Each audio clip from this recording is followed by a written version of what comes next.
So this is a great way. Some schools have their own lesson plan templates. Some schools don't require teachers to write daily lesson plans, which I said before is horrible.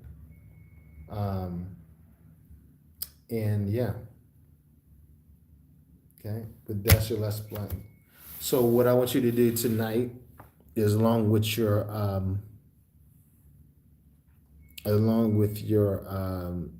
journal, I want you to come up with a lesson, and you're gonna write one terminal objective and at least five enabling objectives. What are the enabling objectives? Again, they are the objectives that help that move the students so the students can eventually complete the terminal objective. The terminal objective is the overarching objective. That's how they're going to solve the problem. That's the skill or the concept that they're going to be able to utilize in whatever chaotic way, right? Whatever authentic way, in order to solve the problem. The enabling objectives are the things that we're going to do in class that help them eventually be able to solve their own problems and be independent. How many? Five.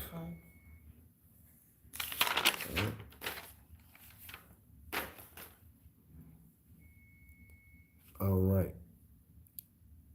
That is your lesson. Remember, those five enabling objectives must be what? First, it has to have a warmer. No, they must be the five Smart. enabling. They must be smart. They must be smart. So keep that in mind. So we'll go over those objectives we'll go over them tomorrow, along with your journal responses. I want to show you. What else I want to do? I want to show you Hattie's visible learning model that was research that I was speaking about earlier.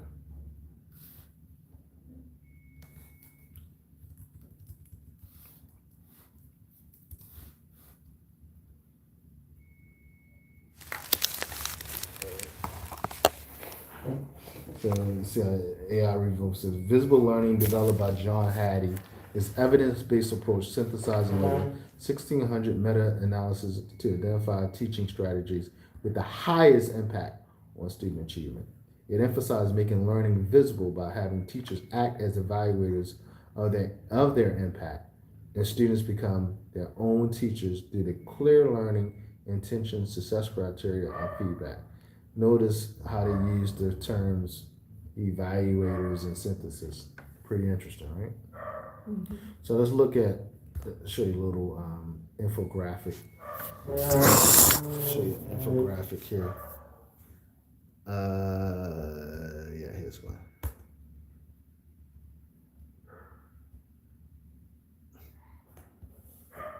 Show you this one.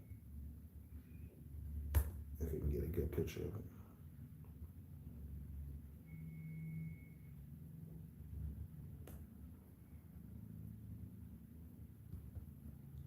Good picture. All right, here is one. This one's from 2000, and doesn't give us a date. Doesn't give us a date. But so every year is different because it's going to be different results.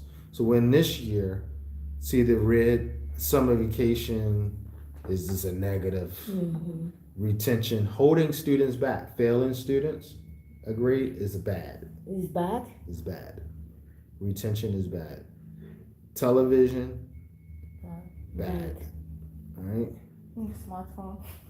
You see smartphones? Where? You see okay, smartphones? It's not. I was thinking it's. Okay. Smartphones might be in the newest ones, just because this might be an older one. Mm-hmm. What is good? Student visible learning, formative teacher evaluation, acceleration, feedback. These are all high. What's close to the hinge point? So the ones in orange means they're not very good either. Yellow, notice that class size is not really that big of a deal. It's a deal, but not that big of a deal. Summer school might be good, might not be good. Individualized instruction, not that great. Homework, and it's okay, but the things that are good, kind of good, close because it's not at 4.0 yet, but it's kind of close. Inquiry based learning, computer assisted instruction, integrated curriculum, and then cooperative learning, writing programs, questioning, parental involvement. We talked about the power of parents, right? Pretty high. Peer tutoring when they're teaching each other is high. Direct instruction with the teacher directly instruction, doing the things that we talked about today. Control practice is very high. Metacognitive strategies. You know what that means? Metacognitive strategies. What they can do with their hands? No, that's manipulatives. Metacognitive is thinking about their thinking. When you can get students to think about their thinking, reflecting, thinking about their thinking. That's what we call metacognition. So when we get students to start thinking about their thinking, that's a really good thing. Writing helps with that.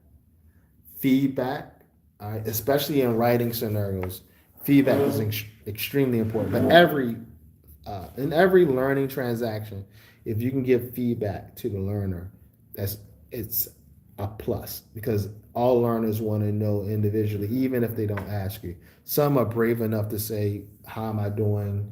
Can I get better? Especially if they're older, right? But all learners want feedback.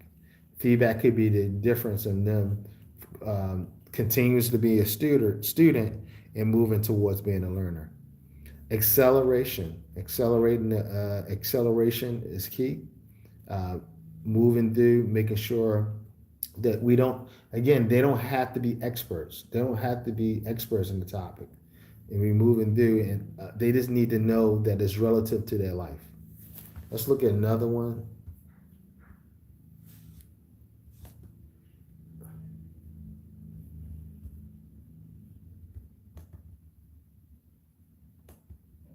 Let's look at this one. Okay, this is a comprehensive one right here.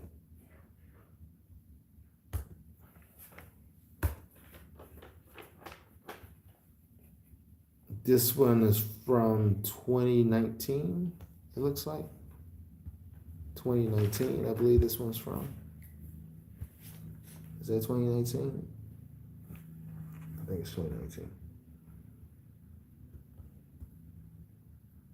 Let's try to get a little bigger picture now. All right, good.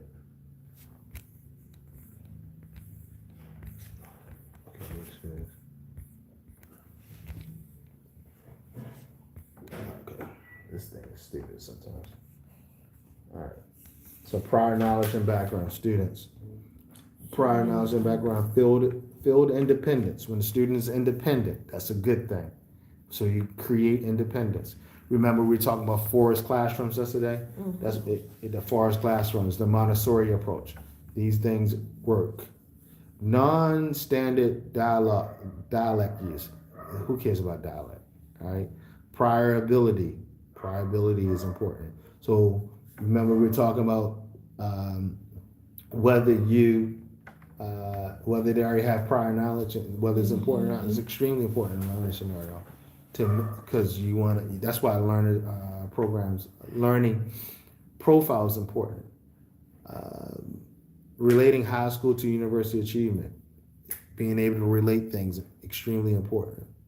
Self-reported grades. When the student is able to report their own grades and see what they think about, that goes back to metacognition. The ability to memorize. Memory is important. Memory is a part of intelligence. It's not the only part, but it's a big part of intelligence. Beliefs and attitudes. Attitudes to content domains. If they have a negative attitude, that can be affected.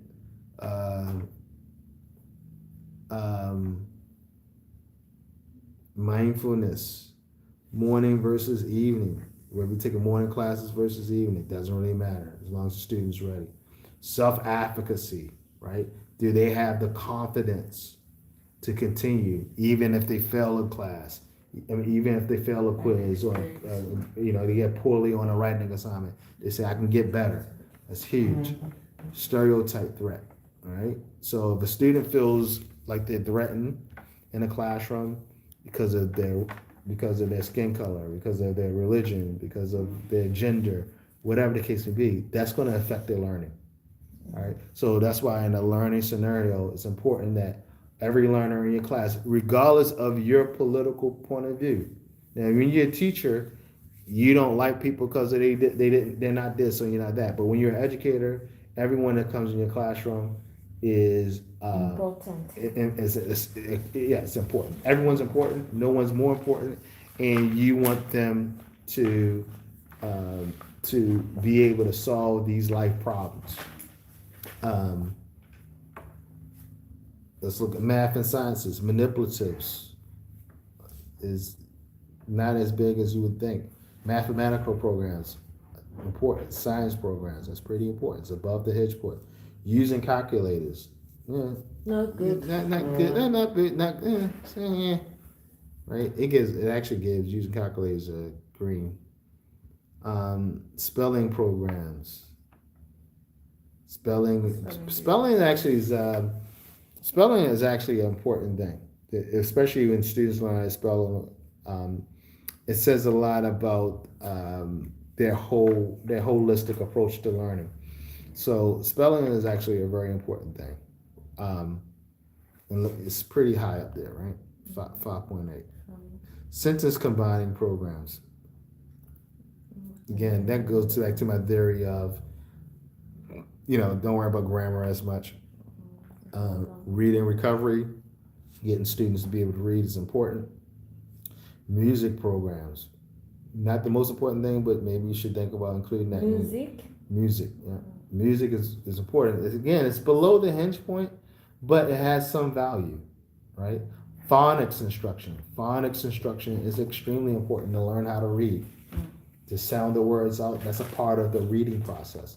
Not remembering words, but actually being able to sound the words out is critical for reading and reading comprehension. Reading programs. Okay.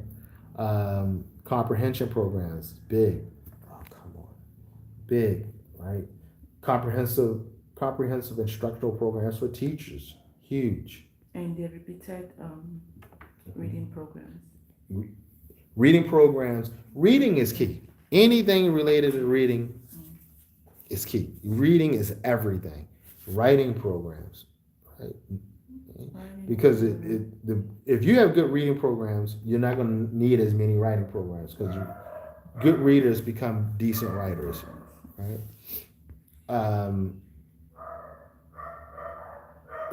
Other curricular, bilingual programs, play programs. Look at, come on, this thing. It's supposed to be a good thing, but come on. Play programs. Playing is above. So remember we talked about yesterday the importance of getting students to play. Look at that. 5 point. That's above the hinge point.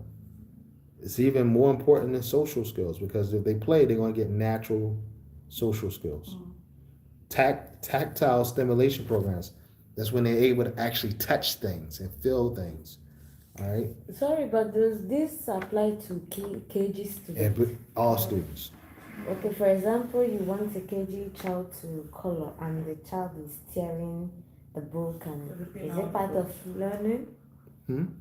Yeah, it's part of learning. Tearing the book. For the age, huh? Like the child ripping out this book. Or What do you mean rip the book? for example, Rape.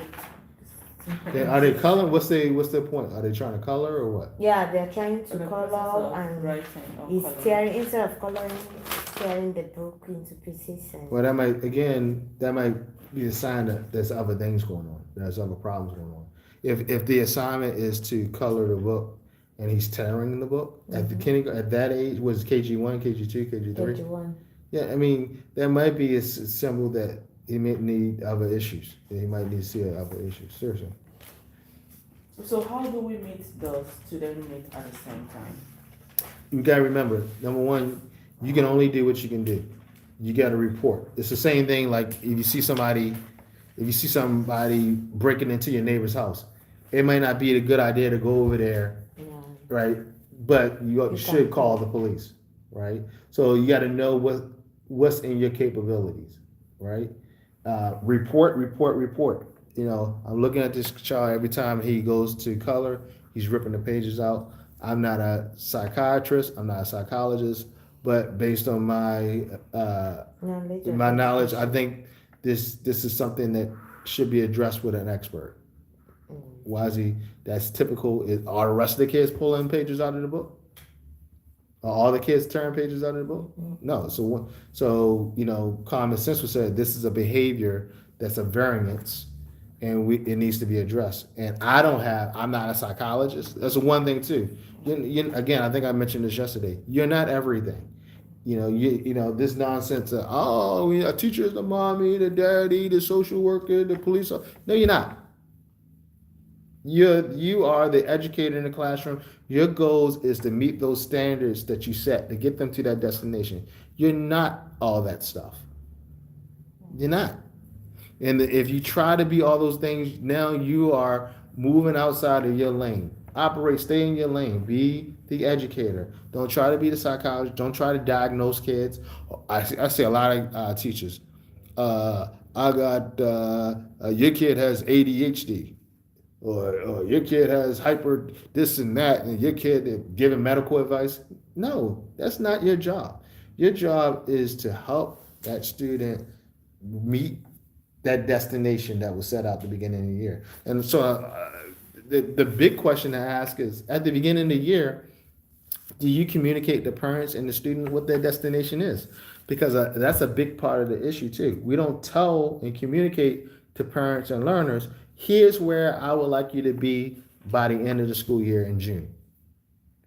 Okay. And then we visually see that we're moving towards those goals. All right, that we're visually moving towards those goals, right? But if you never communicate to the students what the destination is, then over the course of 180 days, everything gets lost in the sauce, and everything becomes confused because it's not instruction. You know, it's not a course where they're learning how to change the oil in a car, or they're learning how to fix a drone, or they're learning how to do something that's a 3-day course or a 7-day course, and there's a clear outcome. In teaching and learning in a school scenario, there's not a clear outcome. You know, because we don't a lot of times, most schools don't verbalize, don't communicate what the expected outcome is. Right? They don't verbalize that by the end of the school year, your child should be able to do 1, 2, 3.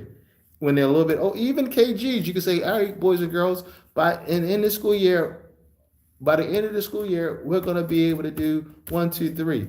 By the end of this unit, we're going to be able to do 1, 2, 3. Your daily lesson plan. By the end of today, we're going to be able to do 1, 2, 3.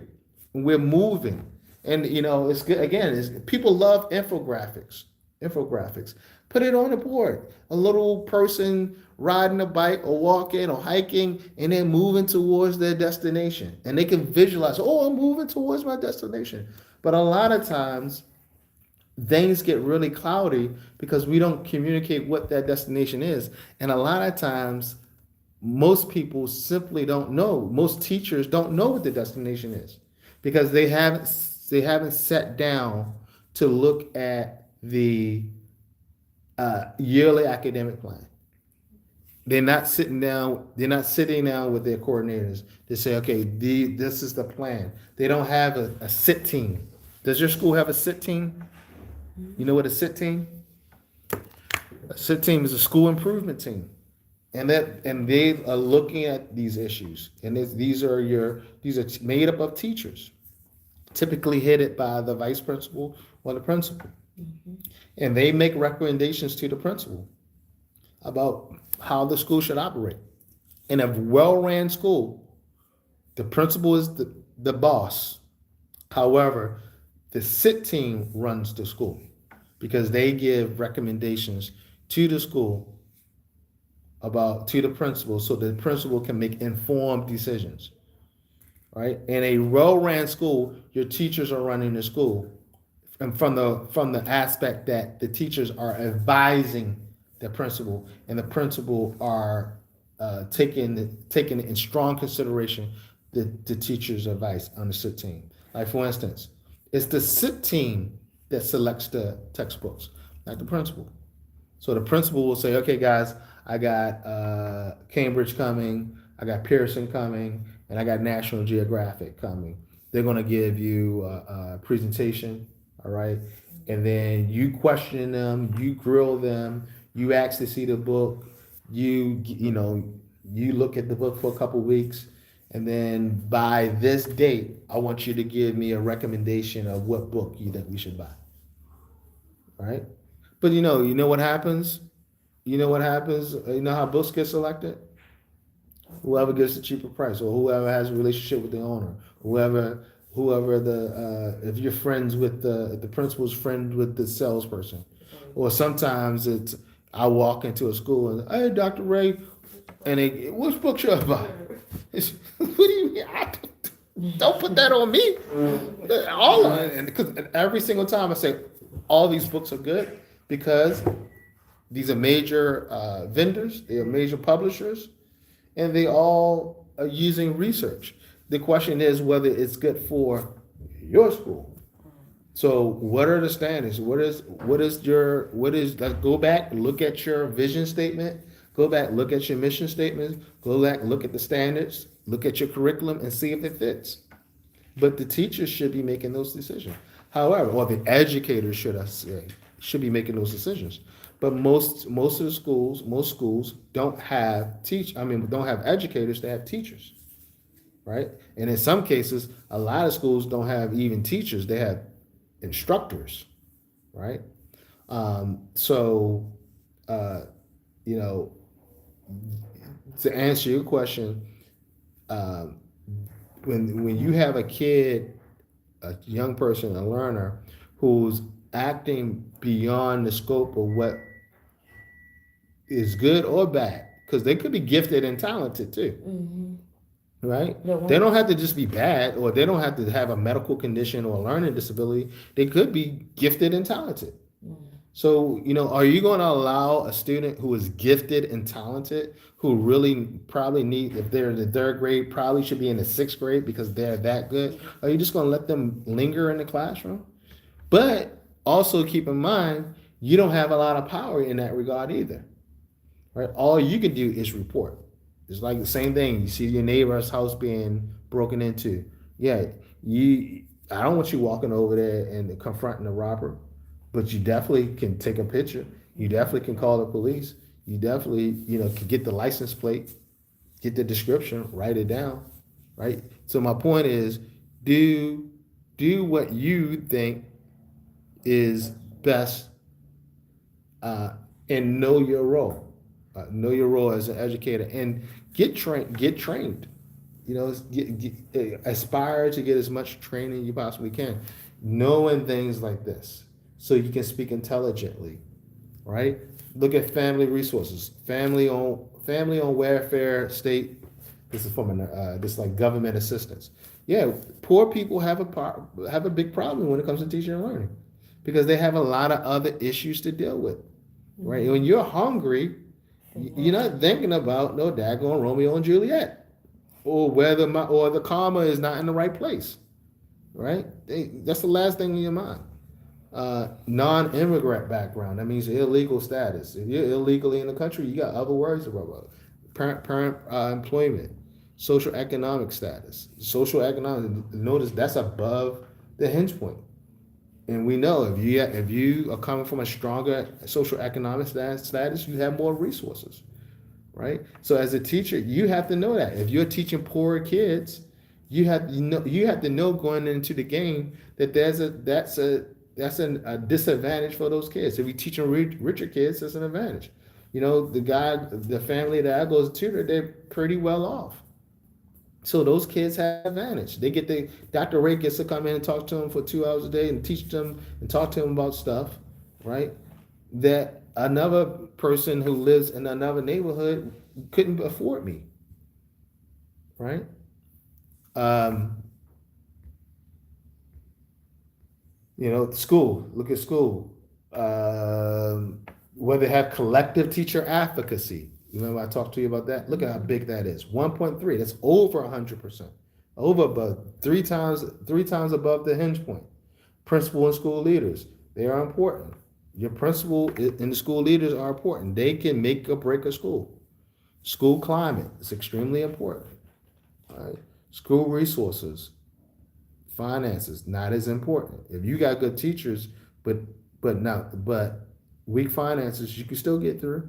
Some of the best teaching I've seen in my life was in Zimbabwe, in a town called Harare, in a village with no electricity Hmm.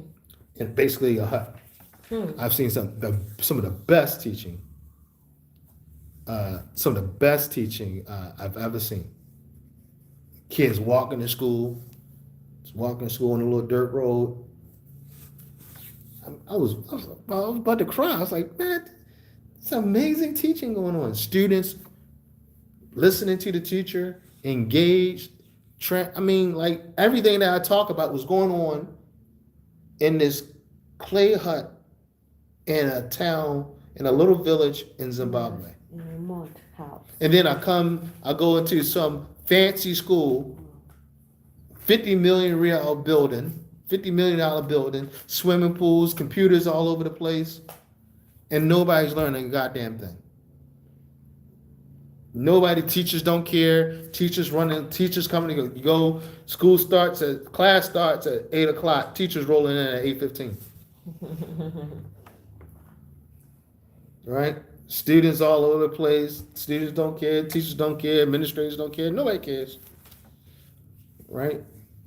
So, yeah, having money is a good thing, but just because you don't have money doesn't mean you cannot. School cannot excel academically. You definitely can excel academically. You just gotta get through the money. You gotta find ways. You gotta be creative to get things done. Types of schools. You notice the types of schools are not really a big deal. Charter schools. So just because you're in international school, it means diddly squat. Right? An international school, just because a school is an international school, or just because a school is a British school, or just because a school has a certain curriculum, or it means diddly squat. It don't mean anything. A national school can be 5 times better than an international school. Okay? Look at Rwanda. The Rwandan schools are their government schools are so good. Kagame is talking about getting rid of the international schools because the government schools are just so good, right? We see that in Poland. Government schools are very good in Poland. Poland has one of the best education systems in the world right now. It went from 20 years ago being one of the worst to one of the best now, right? And another thing too, I want to mention this by the way. People talk about Finnish schools, because they have a reputation of being great schools. What I've learned about Finnish schools and other schools like Finnish schools have a really good education, but it's community-based education. So you can't take the Finnish model outside of Finland. It works well in Finland because there's a lot of community stuff going on that you just won't be able to duplicate outside of that context. You see? So when you hear people say, oh, Finnish education, you go, yeah, it's good in Finland because there's a lot of other magical stuff going on in the background. Because when you break their curriculum down, and I ran a Finnish school for a year, and I had actual Finnish teachers, and they couldn't explain their standards to me. Well, it's kind of like, and I know why they couldn't explain it because it works in Finland. It's a Finnish thing. What the rappers say. It's a gangster thing. You wouldn't understand. It's a black thing. You wouldn't understand, right? So the type of school is not a big deal. Okay. All right. Doesn't matter. School compositional aspect. middle school interventions. All these social, they tend not to be really a big deal. School size. School size could be a big deal. That's above the hinge point. School choice, out of school curriculum, middle school, diverse student population, desegregation, whether college halls of residence, meaning they're boarding schools, not really a big deal. Okay. Excuse me. All right. But so this gives you some ideas. Motivation. Look at motivation. Motivation is there. Motivational approach. Yeah. High. All right. This should be motivated. Not as deep motivation and approach. That's intrinsic. We're gonna talk about motivation tomorrow. So deep motivation and approach. That's way higher than just motivation. So that's more about intrinsic nature. Depression. Yeah, if a student's depressed, that's gonna hurt their learning. Look at that. Negative 26. So You I can't ask learn when you're something? depressed. Can I, for example, a child comes to school and is sleeping. Is it right to allow the child to sleep, or you ask him to go and wash up his face and come back? My position is to let him sleep. Huh? My position is to let him sleep. Okay. And then what are you gonna do? You gonna tell them wash their faces? They're just gonna fall right back to sleep. Yeah, I still sleep again. They're just gonna be asleep. They're not. Oh, you See, I'd rather them know that I'm on their team and let them put their head down and sleep, than torture them and see them for 50 minutes going, "Hey son, hey young man, you gotta go to sleep." No, their parents didn't make them go to sleep. That's the conversation that you have with the parent. Look, little Johnny has to get rest. But see, if it's a really good school, the principal would be saying this. The principal would say, as a blanket statement, "Hey, look, it's a really good idea that every learner gets 9 hours of sleep a day. All right, are your kids going to sleep?" When I was running that fitness school, I had Dr. Ray's reading time. It was at 6:30, and then at the end of my Dr. Ray's reading time, which was about 20 minutes, and they would get online with me, and we would watch a books. Books. You have no books. It's like a reading book thing. And I would say at the end, "All right, it's time to brush your teeth and go take a shower, brush your teeth, and go to bed. Be to bed by 7 o'clock. So tomorrow morning when we see you, you're bright eyed and bushy tailed, right?" Because it was 7, 8, 8, 9, 9, 10, 10, 11, 11, 12, 21, 1 to 2, 2 to 3, 3, 4, 4 to 5, 5 to 6. So they would have gotten 10 hours of sleep. Yeah. All right. But what happens?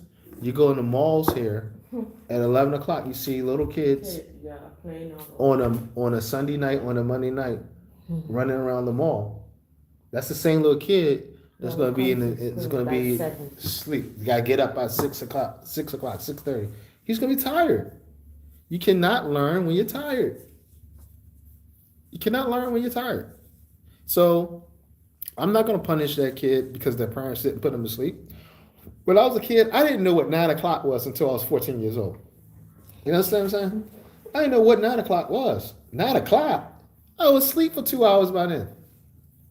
It wasn't until I turned like 13 maybe that I was able to sleep until on Friday nights. I was able to stay up a little bit later because it was a Friday night. We didn't have school. And then when I turned like 14, 15, then I was kind of on my own. But, and is it a culture thing? Yeah, it's a culture thing. But just because it's a culture thing doesn't mean it's a good thing. Yeah. Kids need 9 hours sleep or more. So to answer your question, no, let them sleep. Okay. And if somebody says something to you, say, "Hey, look, the kid is sleepy. You want me to torture the kid? What do you want me to do? Let's waterboard the kid. Let's every time he falls asleep, let's just splash water in his face." No, not gonna do it. Let him sleep. Maybe he gets 20, 30 minutes of sleep, he can rejoin the lesson. All right? All right. Let's stop there. Again, tonight, what I want you to do is give me a terminal objective and 5 enabling objectives. Thinking about a lesson that you might get. And you can think about a lesson that you're doing right now in school, that you did recently, and revisit that lesson and write objectives. Write SMART objectives 5, and then 1 terminal objective. Remember, the terminal objective is the objective that is idealistic, that they will be able to solve outside of the teacher's preview, outside of the parent's view. When they're by themselves, they're able to do this thing by themselves. Like for instance, the parent I was telling you about that I tutor, he was telling me a couple weeks ago, hey man, the other day we went to McDonald's or something, and I was so happy because they were able to order their meals in English. It was McDonald's. They went somewhere and they were talking to the man. The man was like, "Oh, you know English," and they started ordering, and he was really happy, right? And I'm not gonna take really credit for that because I think based on what I see, the English teacher at their school seemed like they're doing a really good job too. Mm-hmm. But that's kind of like a terminal objective. This thing. So think of that like students will be able to go to a restaurant and order from a menu in English. Right? That's a terminal objective. It doesn't have to be smart because you're not there to measure it. You're not there, smart objectives happen in the classroom. All right. Now, enabling objectives are those things that's going to prepare those skills that's going to prepare the learner to do that thing outside of the classroom. Okay. All right. Greeting. Hello, how are you? So students will be able to greet a waiter. Students will be able to identify what they like on the menu. Students will be able to, in a math scenario, students will be able to make decisions based on their budget. Right? I have $20. If I have $20, I can't order something for $25. Mm-hmm. Right? So students will be able to make decisions on what they want to eat based on their budget. That's a math one, right? So these are 8. Can you measure those things? Are they attainable? Are they timely? Yada yada yada. All right. So that's what you're going to do tonight, along with your journal response. You're not going to do the whole thing. You're just going to do the terminal objective and the enabling objective. 5 of them. At least 5. All right. Did you learn something today? Yeah. All right. This was a sweet spot because daily lesson plans is important, and that basic lesson model. Okay, because a lot of teachers say, "What should I do with my students?" And then this lesson now dictates the rest of the lessons, because now because now they have a base of knowledge. You can now do other cooler things with them that are like project-based learning things, right? So when you hear somebody say, "Oh, we do project-based learning in our school," yeah, you do project-based learning some of the time, right? Or you might hear somebody say, you might hear somebody say this: "Teacher-based learning is so bad. Teacher-based learning is bad," because they heard that in a conference or on a YouTube clip somewhere, right? No, teacher-based learning is not bad. When you start your beginning of a lesson, it's going to be teacher-based because the students don't know a lot about the concept. And then you're going to move from teacher-based into student-centered. Right? So now, if a teacher is strictly teacher-based, then that is bad. But we're all teacher-based at some point, with the understanding that we're trying to get them as quickly as possible into more student-centered learning scenarios where they operating independently, where they move into project-based learning, problem-based learning. Okay, and the teacher becomes. You might hear people say the teacher becoming a facilitator. Mm-hmm. All right, mm-hmm. All right, but you're not a facilitator all the time. you wear more hats. You go from teacher base, and as you get deeper and deeper into the unit, you take your teacher base hat off, and you put your student centered hat on, and then you put your facilitator hat on. When you're a facilitator, you just and you're just being a consultant because they're probably doing some type of project or activity and they're collaborating, and you just making sure they're not there killing themselves or hurting themselves, and also making sure they're moving in the right direction as regards to the project. Okay, but it's not like you always a facilitator or you're always teacher based or you're always student centered. No, you're a combination of both. Because what did I say on the first day? Prabhu said what? There's no best what? Method. Method of teaching. There's no best method. You're gonna, that's why we have a toolbox. Sometimes we need a hammer. Sometimes we need a screwdriver. Sometimes we need pliers, right? Sometimes we need tape. We have, and that's why you're never an expert teacher. You're never an expert educator, because there's one tool that you don't have in your box that you got to acquire to put in your box. There's always a tool that you don't have that you got to go out and acquire, because you might need that tool for a certain situation that happens in your class.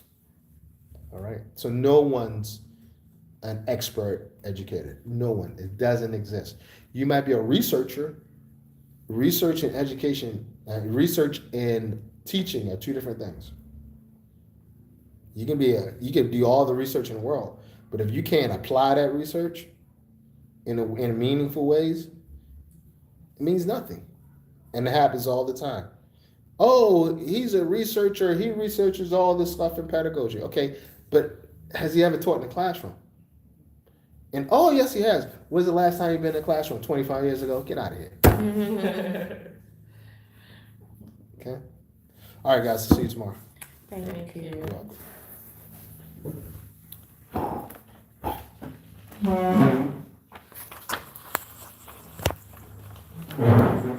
welcome.